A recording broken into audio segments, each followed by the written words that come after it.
ఈ సీజన్ కామనర్స్లో ఇద్దరు వ్యక్తులు ఉన్నారు, ఇర్రిటేటింగ్. వాళ్ళ ముఖాలు చూస్తేనే కింది నుంచి పై వరకు కాలేదు. ప్రియా, శ్రీజ, వీళ్ళిద్దరిని ఎంత ఘోరంగా యాటిట్యూడ్ ఉంటుందంటే అంత ఘోరం. ముందట ఒక పెద్ద హీరో, ఒక senior hero, Annapurna studios owner, ఒక పెద్ద వ్యక్తి ఉన్నాడు అని మినిమం సెన్స్ లేదు. కాలు మీద కాలు వేసుకొని కూర్చుంటారు. ఒక రెస్పెక్ట్ లేదు, పాడలేదు. అసలు వీళ్ళని ఎట్లా ఎవరు సెలెక్ట్ చేసినా నాకు అర్థం కావట్లేదు. ఫస్ట్ వీళ్ళని కాదు, వీళ్ళకి ఎవరైతే అగ్ని పరీక్షలు ఒట్టేసారో వాళ్ళని అనాలి మెయిన్. అండ్ అప్పుడు వీళ్ళు కొంచెం మంచిగానే ఉండే. Enter the Bigg Boss house కూర్చిపోయారు.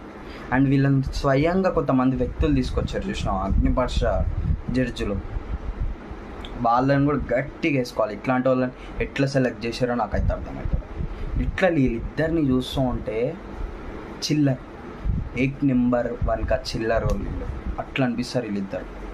ఒక గేమ్ లేదు, పాడలేదు. ఒక్కడ ఏమన్నా అయితే ఒక్కని మీద పడిపోడు ఇద్దరు కలిసి.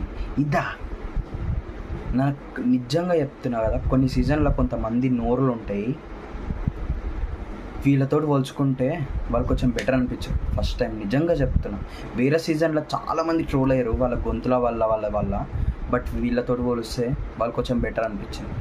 సమ్ టైమ్స్ వాళ్ళు కొంచెం బ్రెయిన్ వాడతారు. వీళ్ళు బ్రెయిన్ అసలు వీళ్ళకి బ్రెయిన్ ఉందా అనేది తెలియదు, ఏది ఉంటే అది.